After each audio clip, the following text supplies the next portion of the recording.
읽습니다. 시작. 내 삶은 왜도 꼬여만 갈까. 우리는 이제 사사기의 마지막 장에 이르렀습니다. 마지막이면 결론이죠. 우리가 결론이 중요한 것은 왜 그렇습니까? 이 책 전체의 모든 저자의 의도가 마지막에 숨어 있잖아요. 그런데 우리가 이 결론을 잘못 이해하면 책 안 읽은 거나 마찬가지죠. 40일 우리가 왔어요. 근데 이 결론을 우리가 바로 이해하지 못하면은 우리는 40일 동안 헛일하고 새벽에 온 겁니다. 잠만 못 자고 피곤하고 눈이 터질 것 같고 머리가 땡기고 그렇게 되는 것이죠. 많은 사람들이 마지막에 보면 흐트러져요. 그렇죠? 우리가 살아오면서 느끼죠? 마지막에 흐트러져요. 그런데 하나님의 사람들은 마지막까지 흐트러지지 않을 수 있습니다. 예. 자, 오늘 정신없이 전쟁을 하다가 이제 전쟁이 끝났어요. 베냐민의 남은 600명은 림몬바이로 도망갔습니다. 그랬더니 그제야 정신이 좀 나는 거예요. 우리가 무슨 미친 짓을 한 거지? 아니 12지파 중에서 한 지파를 다 없애버리고 말았잖아. 그때서야 뉘우치는 겁니다. 그러니까 사람은 큰 그림 속에서 보지 않고 이 좁은 것만 보다 보면은 이런 실수를 하게 되는 것이죠. 이것은 이 사람들만이 아니라 여러분이나 저나 똑같이 그럴 수 있는 것입니다. 큰 그림을 보실 수 있는 분은 하나님밖에 없습니다. 인간들은 누구나 다 자기에 집중하고 들어갈 수밖에 없는 거예요. 그랬더니 이들이 너무도 자기 자신들이 저지른 죄가 비참하고 현실이 비참하니까 하나님 앞에 나아가서 하나님 앞에서 울면서 하나님 앞에 하소연을 하는 것입니다. 그런데 그 내용이 기가 막힙니다. 하나님, 어찌 이렇게 베냐민 지파가 다 멸절될 때까지 내버려 뒀습니까? 아니, 이제까지 단 한 번도 하나님께 질문하지도 않아요. 여쭙지도 않아요. 하나님의 뜻을 구하지도 않아요. 그러더니 이제 와가지고 하나님 앞에 원망을 하고 오히려 그 탓이 자기들의 잘못이 아니라 하나님 잘못이라는 것입니다. 이게 바로 죄인들의 모습입니다. 회개하지 않은 죄인들은 언제나 하나님께 원망하고 불평하고 하나님께 섭섭하다 그러고 왜 나를 이 모양으로 만들었냐 그러고 그러고선 믿음을 떠나버리는 것이죠. 그러나 이들은 믿음을 떠나지는 않습니다. 그리고 이들은 어떻게 하느냐? 바로 즉시 제사 드렸다고 그랬어요. 번제와 화목제를 드렸다고 그랬어요. 참 여러분 이런 와중에 예배 드리는 거, 제사 드리는 거 참 이게 참 귀한 거 아닙니까? 근데 참 희한합니다. 번제와 화목제를 드리고 나서 금방 또 어떻게 하느냐? 이제 번제와 화목제 누구한테 드린 겁니까? 하나님께 드린 거 아니에요. 하자마자 금방 하나님은 잊어버리고 또 이 머리를 자꾸 돌려가지고 이 문제를 어떻게 해결해 줄까? 베냐민이 멸절하게 됐는데 600명 남자만 남았는데 내버려두면 베냐민은 한 명도 안 남았는데 그래서 머리를 끊임없이 더 돌리는 겁니다. 꼼수를 쓰는 거죠. 문제를 해결하겠다고. 예. 자, 여러분, 번제와 화목제가 뭡니까? 번제는 다 불살라서 재뿌려 없애는 거예요. 모두 자신을 하나님께 드리는 겁니다. 내 자신을 완전히 헌신하는 겁니다. 화목제는 틀어졌던 관계를 화목하는 것입니다. 하나님과의 관계를 화목하고 이웃과의 관계를 화목하고 그런데 이 자들은 예배를 드리고 나서 무슨 생각을 하느냐? 묘수가 떠올랐다. 어떤 묘수? 우리가 전쟁할 때 야베스 길르앗은 참여 안 했어. 우리가 그때 미스바에서 맹세를 2가지 했잖아. 하나는 뭐냐? 절대 베냐민 지파는 망하건 멸절해버리건 우리의 딸들을 주어서 대를 이어가지 못하게 하자. 이렇게 맹세했어요. 또 하나의 맹세는 뭐냐? 이 전쟁에 참여 안 하는 그 지파, 그 족속은 멸절시켜버리겠다. 이런 섣부른 충동적인 왜? 그 순간에 그 끓어오르는 그 분노의 마음, 이 전쟁에서 이기겠다고 하는 그 마음만 차 있기 때문에 뭘 맹세하는지도 모르고 뭘 서원하는지도 모르고 그런 걸 한 겁니다. 그러니까 이 사람들이 올무에 걸린 거죠. 왜 그래요? 서원과 맹세는 그것을 어기면 뭐가 와요? 하나님의 심판이 오지 않아요. 그러니까 이게 딜레마에 걸린 것입니다. 그러니까 그때를 생각하고 꼼수를 쓴 거예요. 어떻게 꼼수냐?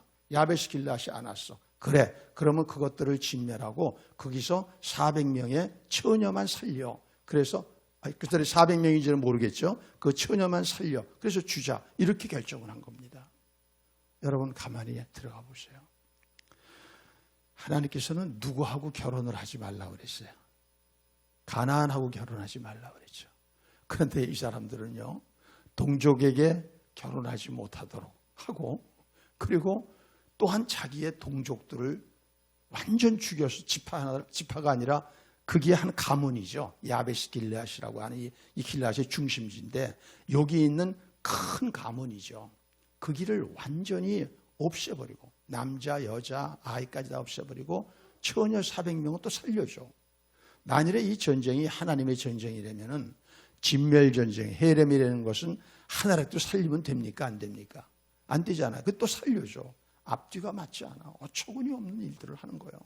이게 뭐냐? 기준이 없는 사람들은 이러는 겁니다. 기준이 없는 교회는 이런 식으로 하는 겁니다. 눈앞의 문제를 해결하겠다고 그 임시방편으로 동원된 꼼수, 이거는 또 문제를 몰고 오고 또 문제를 몰고 오고 이렇게 되는 것이죠.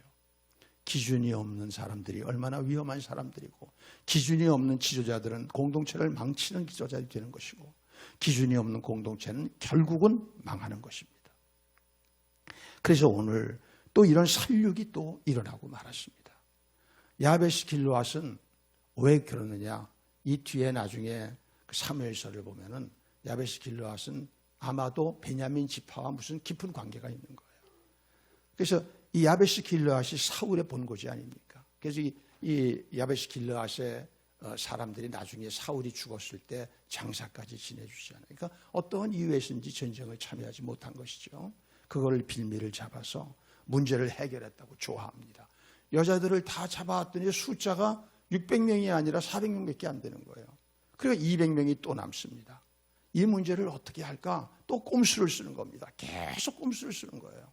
그래서 또 이스라엘의 장로들이 하나의 기가 막힌 아이디어를 냅니다. 뭐냐?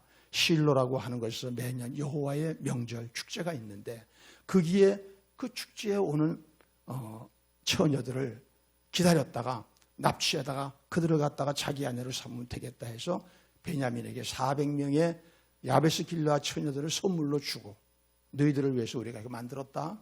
그래서 사람을 선물로 주는 겁니다. 그리고 야, 너희들 200명 부족한 것은 거기 기다렸다가 오면은 아무나 너희들 마음에 드는 여자 하나 잡아가. 그러면 우리가 그 눈 감아줄게. 만일에 그들의 부모들이 뭐라고 얘기하면은 그건 괜찮다고, 왜 우리가 모르고 그건 당한 거 아니냐고, 이건 하나님도 용서해 주신다고 우리가 다 변명해 줄게. 이게 이루고 있습니다. 여러분 지금 이걸 보면은 이게 제정신 나간 사람들인가? 이게 하나님의 백성인가? 이렇게 생각할 수 있잖아요. 그런데 그렇게 되는 겁니다. 그 무리 속에서 들어가 있으면 그렇게 되는 거예요.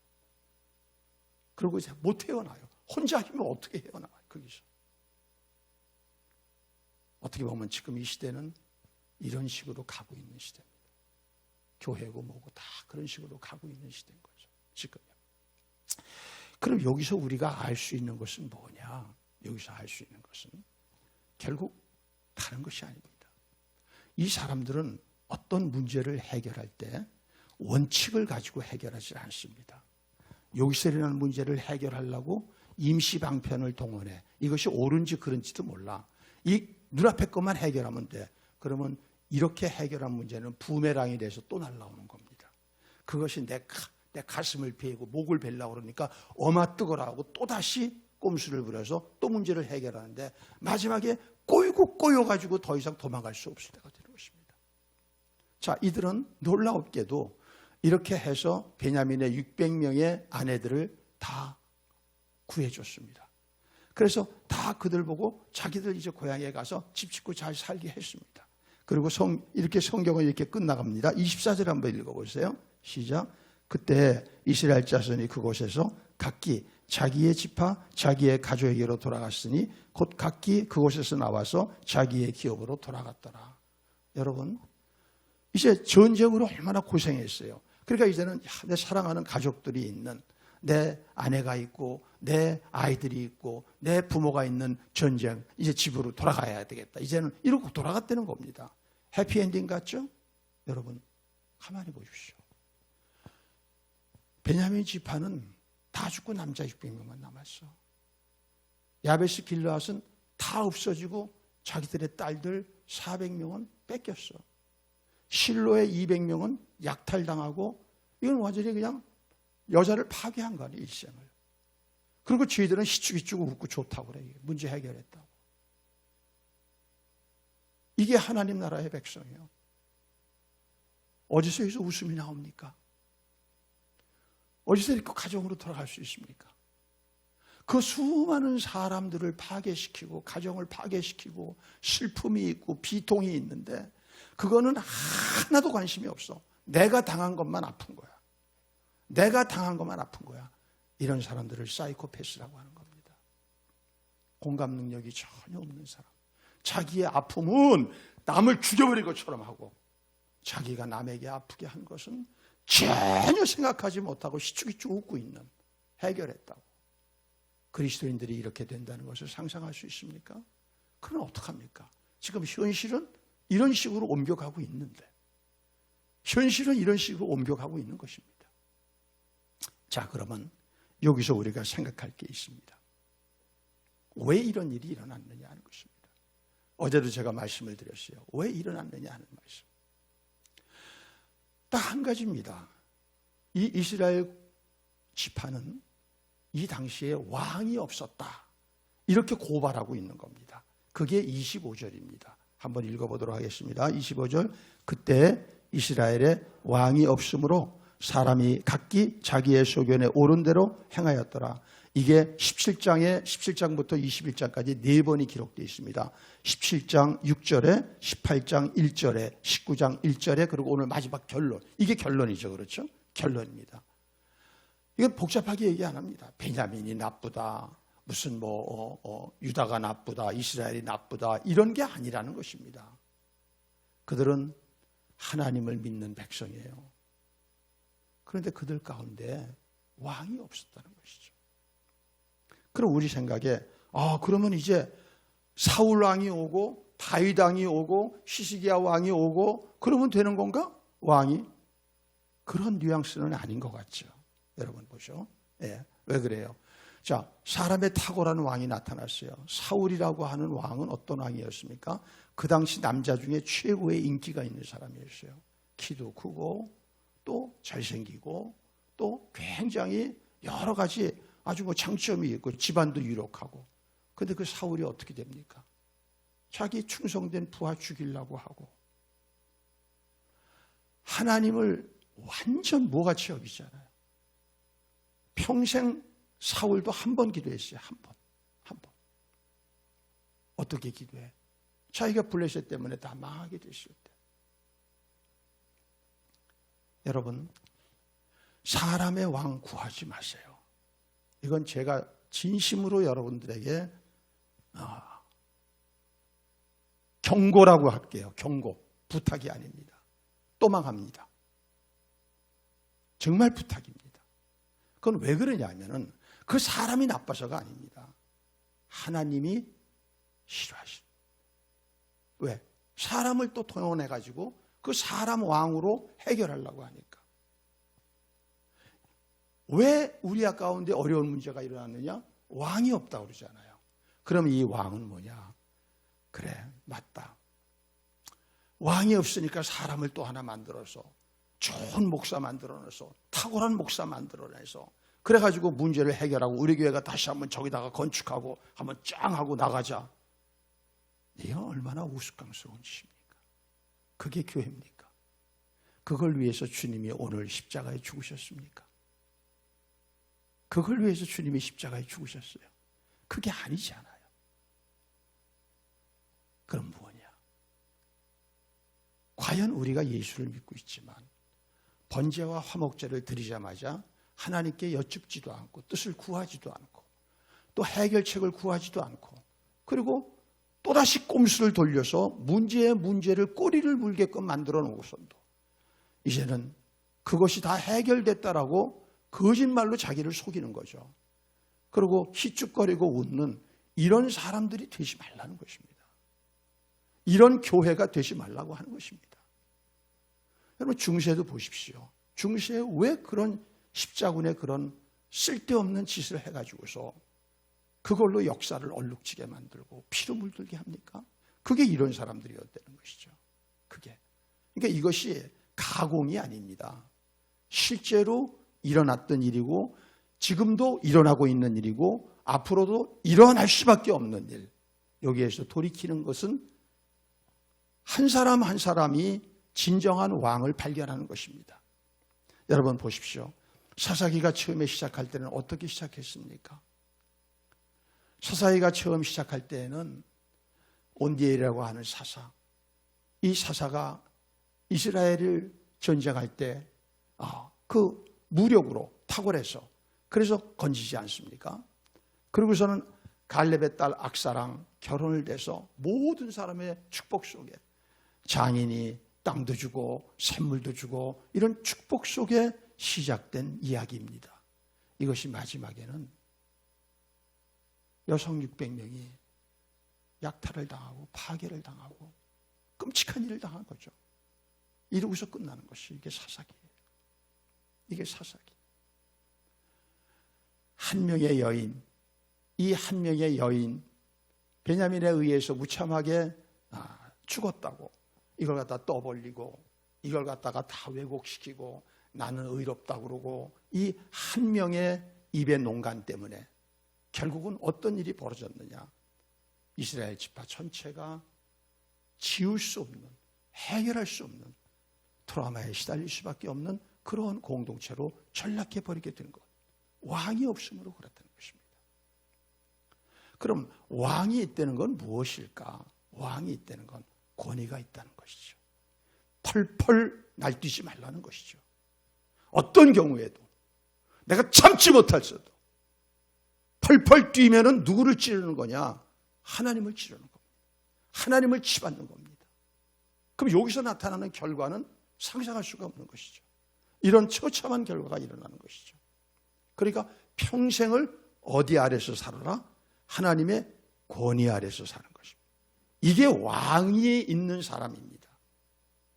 왜 머리를 길러요? 나시리는 왜 머리를 길러요? 하나님의 권위 아래에 있다. 이겁니다. 여러분이 지금 누구의 권위 아래에 있습니까? 여러분 한 분 한 분이 그 권위 아래에서 산다면 여러분의 가정이 왜 불행해집니까? 여러분의 일터가 왜 불행해집니까? 이거 없이 날뛰지 않아요. 내가 왕이라고.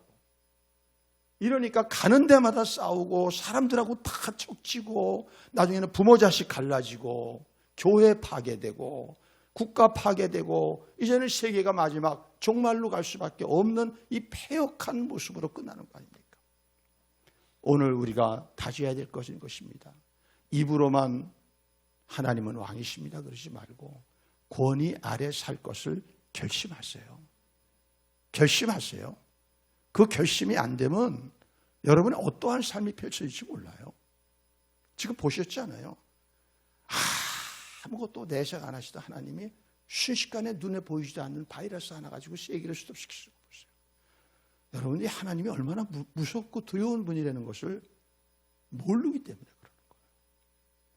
이 하나님의 임재가 조금만이라도 와도요 얼어붙어요. 심장이 얼어붙고 모든 게 얼어붙습니다. 그러나 십자가를 통과한 사람들은 얼어붙는 게 아니라 그 하나님 품에 안깁니다. 왜 그래요? 죄 때문에 그런 거죠. 죄라는 게 그렇게 무서운 거예요. 하나님을 두려워하지 않는 세대. 하나님이 이번에 경고를 뭐 또 이제 없어지겠지. 천만에요.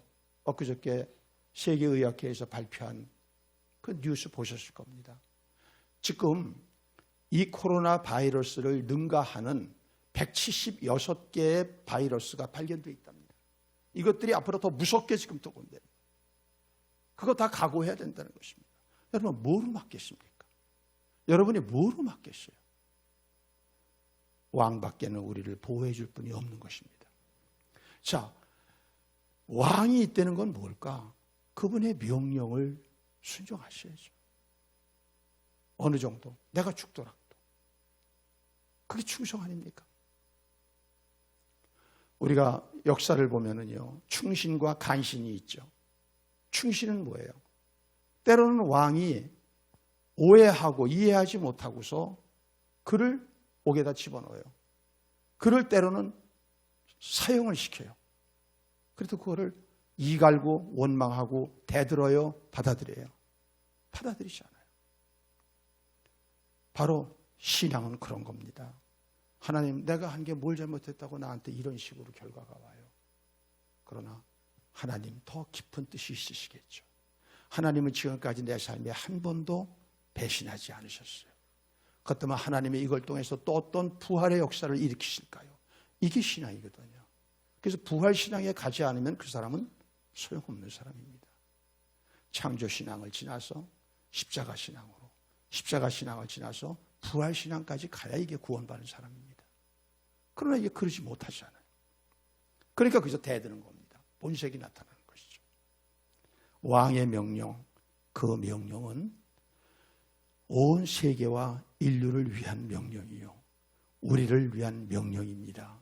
그 명령에 눈 감고 팔다리가 잘려가도 순종해야 되는 겁니다. 그럴 때 잘리는 것이 아닙니다. 하나님이 쌓아두신 상상할 수 없는 은혜로 우리의 모든 문제를 풀어주시고 우리를 높여주셔서 하나님 보좌 우편으로 끌어당기시는 것이죠. 세 번째는 뭐냐? 그분의 뜻을 묻고 사셔야 됩니다. 그냥 내가 하고 싶은 거 아닙니다. 하고 싶은 걸 하는 게 아니에요. 하고 싶은 걸 하는 거는 불신자들이 얼마든지 그렇게 해요. 가나안 족속들은 그렇게 해요. 자기들의 정욕에 끌리는 대로, 욕망에 끌리는 대로 합니다. 그러나 하나님 백성은 그렇게 사는 것이 아닙니다. 하나님, 어떻게 할까요? 어떻게 할까요? 이 상황 속 어떻게 할까요? 이것만 한 번이라도 질문을 했다면 이 사람들 이런 일 안 벌렸을 거 아닙니까? 그러나 이 사람들은 단 한 번을 하나님 앞에 진심으로 구하는 게 없어요. 우리는 여기서 이 역사를 쭉 이끌어오는 것이 영웅들이 아니라는 것을 눈치채야 됩니다. 사사기는 영웅들의 얘기로 겉으로 포장되어 있어요. 그러나 우리가 들어가 봤더니 진정한 영웅이 있어요, 없어요? 그리고 점점 영웅들은 타락해 가요. 이제는 잡배보다도 못한 사람이 돼버려요. 아무나 자기 마음에 들면 갖다가 끌어당기고 취하고 막 이렇게 돼버려요. 그럼 진정한 영웅은 누구냐? 사람은 될 수 없다는 것입니다. 왜 그래요? 의인은 없나니 하나도 없기 때문에 그렇다는 것입니다. 우리는 또한 우리들의 지혜를 의뢰하면 안 됩니다. 왜요? 우리는 죄인입니다. 죄인에게는 참된 지혜가 있을 수가 없습니다. 야고보서 3장 13절 한번 보시겠습니다. 야고보서 3장,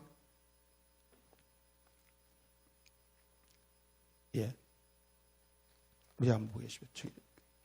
연락이 안 된 것 같습니다. 우리 야고보서입니다. 야고보서 3장 13절입니다. 373면. 여기 나왔습니다. 시작. 너희 중에 지혜와 총명이 있는 자가 누구냐? 그는 선행으로 말미암아 지혜의 온유함으로 그 행함을 보일지니라. 계속이요. 14절. 그러나 너희 마음속에 독한 시기와 다툼이 있으면 자랑하지 말라. 진리를 거슬러 거짓말하지 말라. 이러한 지혜는 위로부터 내려온 것이 아니요 땅 위의 것이요 정욕의 것이요 귀신의 것이니 시기와 다툼이 있는 곳에는 혼란과 모든 악한 일이 있습니다. 그래서 이스라엘 장로들의 지혜가 이런 장로.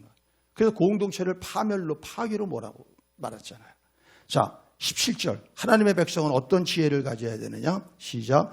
오직 위로부터 난 지혜는 첫째 성결하고 다음에 화평하고 관용하고 양순하며 긍휼과 선한 열매가 가득하고 편견과 거짓이 없나니 화평하게 하는 자들은 화평으로 심어 의의 열매를 거두리라. 위로부터 난 지혜. 이것이 바로 왕에게 여쭙고 왕에게 주시는 지혜의 음성 속에 순종하면 이루어지는 결과입니다. 뒤탈이 하나도 없습니다. 깔끔하고 깨끗합니다. 그러나 땅에서 난 사악한 사탄의 지혜, 귀신이 주는 기회, 이걸 가지고 살면은 계속 얽혀매여서 꼬이고 뱀처럼 튀어가지고 나중에는 거기에 뼈가 으스러지고 뱀에게 삼키는 그런 결과를 낳게 되는 것입니다. 평생을 꾀로 살 생각하지 마십시오. 꾀는 사람들하고 입 맞추고 나오는 것입니다. 오늘 여기 보세요. 이 사람들이 하나님께 기도는 안 하지만 저희들끼리는 계속 입 맞추잖아요. 결국 이런 것이 나오는 것입니다. 성경은 남의 얘기를 하고 있는 게 아닙니다. 도덕책이 아닙니다. 우리의 정확한 죄성을 꿰뚫어 보고 그 얘기를 지금 고발하는 겁니다. 그러니까 이렇게 살면 너희는 안 된다 하는 것입니다. 사사가 이렇게 하면 안 된다 하는 것입니다. 목사가 그렇게 하면 안 된다 하는 것입니다. 지도자들이 그렇게 하면 안 된다고 하는 것입니다. 대안은 진정한 왕을 모셔라. 이 왕께서 사사시대도 지켜주셨습니다. 결국 공동체를. 그리고 왕정시대도 포악한 왕들 중에서 지켜주셨습니다. 바벨론 포로에서도 간섭해서 지켜주셨습니다. 그리고 교회를 통하여 지금도 지켜주고 계십니다. 우리 브레스햄토교회 어느 누구 사람이 지킨 거 아닙니다. 하나님이 지키고 계신 것입니다. 이걸 사람이 장난치지 말라는 겁니다. 어떻게 하느냐? 저마다 하나님과 예수님을 왕으로 모시고 그 앞에 우리가 조용히 남들 생각하지 말고 우리가 조용히 순종하고 그분께 여쭈는 삶을 살면은 개인의 문제가 풀릴 것이요, 공동체의 문제가 풀릴 것이요, 가정과 일터의 문제가 풀릴 것이요. 이렇게 된 사람들이 비로소 고척동의 문제를 한번 좀 우리도 풀어볼까? 이렇게 나가는 것이죠. 그게 교회입니다. 그게 교회예요. 여기 앉아서 번제와 화목제 백날 드려도 소용없습니다. 번제 화목제 드리고 또 싸워? 또 꼼수 부려? 그거는 더 큰 죄악을 갖고 올 뿐입니다. 우리 이번에 결단하십시다. 이번에 큰 주제가 뭐였죠? 이겁니다, 여러분. 자, 이제 말씀은 다 전했습니다. 그러면 여러분, 이번에 주제대로 내가 왕임을 고백하고 이제는 진정한 참된 왕 하나님과 예수님을 나의 왕으로 모셔서 그분의 명령에 순종하고 그분께 여쭙고 이번에 그분의 뜻대로 살아가기를 원합니다 하시는 분들은 자리에서 일어나십시오. 여기 불 약하게 꺼주십시오. 여러분, 다른 방법이 없습니다. 왜 그러냐 하면요, 이 신종 코로나는 이전의 삶을 앞으로는 기대할 수 없는 시대로 가는 분수령입니다. 분수령. 여러분이 구조를 바꾸지 않으시면은, 자, 트럼프도 모르고 푸틴도 모르고 시진핑도 몰라요. 벌벌 떠는 거 보세요. 시진핑도 요새 꼼짝 못하지 않아요. 자기 스스로 황제인 척했던, 자기 스스로 하나님이 되려고 하는 아주 피변이죠. 그런데 여러분과 제가 어떻게 이 미래를 갑니까? 우리 교회, 많은 빚을 갖고 있는 교회 어떻게 갑니까? 하루아침에 어떻게 될지도 모르는데 어떻게 갑니까? 이거를 지켜줄 수 있는 분은 한 분밖에 없습니다. 우리 이 시간에 한번 하나님 앞에 기도하십시다. 하나님, 내가 왕이었습니다. 인정하기 싫지만 내가 그렇게 살았습니다. 지금도 내 안의 죄성은 계속 그렇게 살려고 하고 있습니다. 자리엔 일어났지만 아직도 내 안에는 억울한 게 있습니다. 내가 왕인데. 이거 오늘 죽여주세요. 오늘 주님의 십자가 순환일 아닙니까? 예수님이 우리의 그 죄성 때문에, 자기가 왕이 되려고 하는 그 죄성 때문에 십자가에 죽으신 나라네요. 그것을 원죄라고 하는 것이죠. 오늘 우리가 이것이 없다면 그리스도인이 아니죠. 사순절도 없는 거고 순환일도 없는 겁니다. 우리 통성으로 우리 주님 앞에 한번 회개하고 기도하십시다. 하나님, 내가 왕이니까 우리 집안이 불행합니다. 내가 왕이니까 일터가 엉망진창입니다. 왕이니까 교회가 엉망입니다. 주여, 나를 용서하시고 나를 십자가에 못 박아주시고 나를 새롭게 해달라고 통성으로 주의 이름 부르고 기도합니다. 주여, 우리의 죄를 회개합니다. 우리의 죄를 고백하고 우리의 죄를 고발합니다. 하나님, 용서하여 주시옵소서. 왕이신 하나님을 능멸하고 왕이신 예수님을 못 박게 버리고 이제는 내 마음대로 내가 왕이 되어 산 결과 부부지간의 관계가 깨지고 부모 자식 간의 관계가 깨지고 친구와의 관계도 깨지고 교우와의 관계도 깨지고 세상이 다 엉망진창되도록 나만 왕이라고 혼자 독야청청의 거짓된 삶을 살았습니다. 하나님, 이 비참한 참담한 현실을 하나님 앞에 고백하오니 용서하여 주옵시고 내 중심부에 하나님이 돌아와 주셔서 나의 영과 혼과 몸과 지성과 감정과 의지와 모든 것들을 사로잡아 주셔서 하나님께 충성된 증인으로 살아갈 수 있도록 도와주옵소서. 주님, 무서운 세대가 눈앞에 옵니다. 하지만 두려워하지 않는 것은 주님이 나의 왕 되심입니다. 왕이 보호하셨고 왕이 이끄셨고 왕이 모든 걸 예비하셨사오니 주여 나를 버리지 마시고 인도하여 주셔서 앞으로 다가올 대환란 시대, 큰 환란 시대에도 우리가 머리털럭 하나 상하지 아니하고 하나님의 완전한 보호 속에서 살아갈 수 있는 귀한 하나님의 사람으로 살아가게 하여 주옵소서. 예수님의 이름으로 기도합나이다. 우리 한 번만 더 기도하겠습니다. 시간이 많이 없습니다. 여러분, 우리 빨리 문제를, 우리 교회의 문제도 해결하고 이제 대비해야 되는 것이죠. 우리 교회에 위해서 한번 기도하십시다. 하나님, 우리 교회 비록 아픔은 있지만 하나님은 이 아픔을 통해서 오히려 상처 입은 치유자로 쓰신다고 그랬습니다. 오히려 우리 한 사람 한 사람이 이런 마음의 상처, 이런 삶의 상처가 있는 사람을 돕는 온디드 힐러, 상처 입은 치유자로 쓰여지게 하시고 교회가 그렇게 쓰여지게 하여 주옵시고 하나님, 교회의 지도자들을 위하여 기도하세요. 우리 교회의 지도자들 이스라엘 장로들처럼 되지 않게 하여 주세요. 하나님, 우리 교회의 우리 교역자들, 상임위원들, 또 장로님, 또 리더들, 또 하나님 우리의 또 재직들, 이런 모든 사람들 이번에 갱신을 통하여 완전히 변화되어지게 하여 주시고 이런 어처구니 없는 공동체를 파괴시키는 장본인들이 아니라 공동체를 끌어안고 치유하고 세우고 공동체의 존경을 받고 사랑을 받는 이러한 지도자들이 되어지게 하여 주옵시고 지금보다 1000배나 되는 교회로 하나님 나라에 쓰임받게 하여 주옵소서. 통성으로 주의 이름 한번 부르고 교회와 지도자들과 성도들을 위하여, 고통당하는 성도들을 위하여, 아픈 성도들을 위하여 한 번 더 마지막 기도합니다. 주여,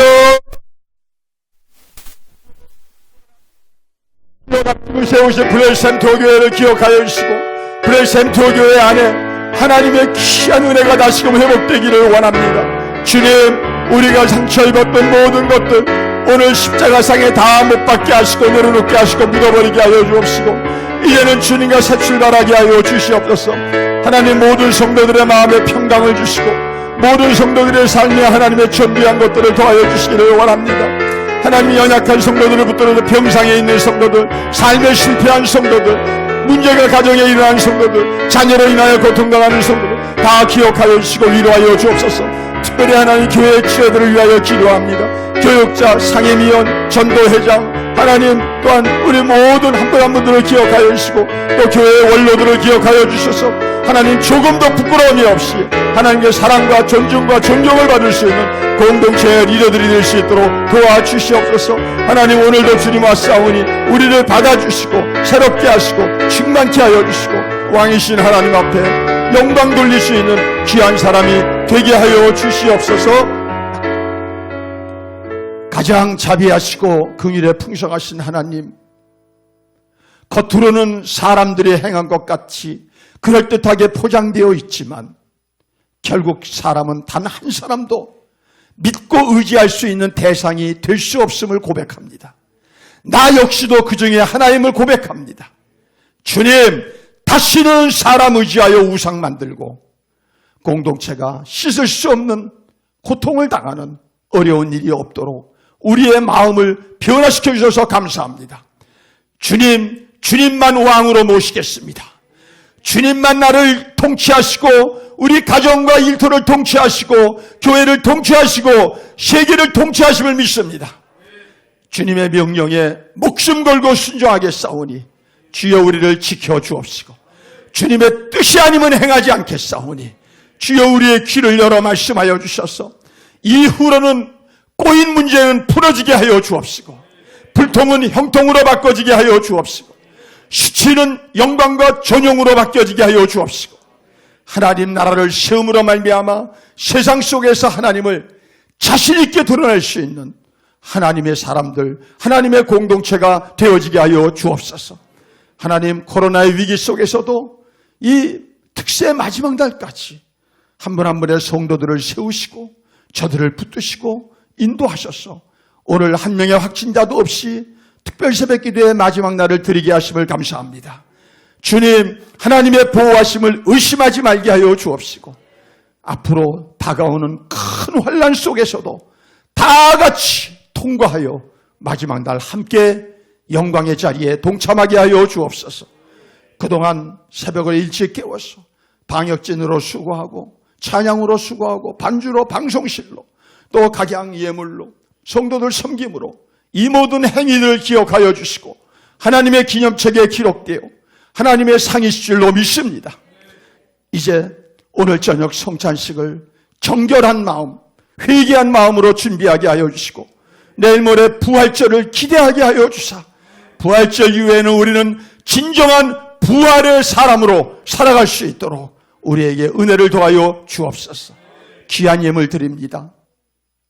경제의 위기가 심상치 않지만 조금 더 두려워하지 말고 왕이신 하나님의 청지기로 살아가게 하여 주사 왕의 국간을 다스리는 사람으로 인정되어 살아가게 하여 주옵소서. 지금은 예수 그리스도의 은혜와 하나님 아버지의 극진하신 사랑과 보혜사 성령님의 내 자신이 왕 되었음을 중심으로 회개하여 겸손히 왕의 자리에서 내려와 내 옛사람을 십자가에 못 박고 새로운 왕 하나님 그리고 예수님을 나의 중심부에 모셔서 그분의 통치 속에서 기뻐하며 감사하는 결혼잔치 같은 인생을 살아가게 하시는 성령님의 역사가 주님 이번 사순절 특세 나에게 결론을 갖게 해주셔서 감사합니다. 이 결론대로 살아가겠사오니 나를 끝까지 인도하여 주옵소서. 이렇게 고백하는 하나님의 사람들 위해 지금부터 영원토록 함께 하시기를 간절히 축원하옵나이다. 아멘.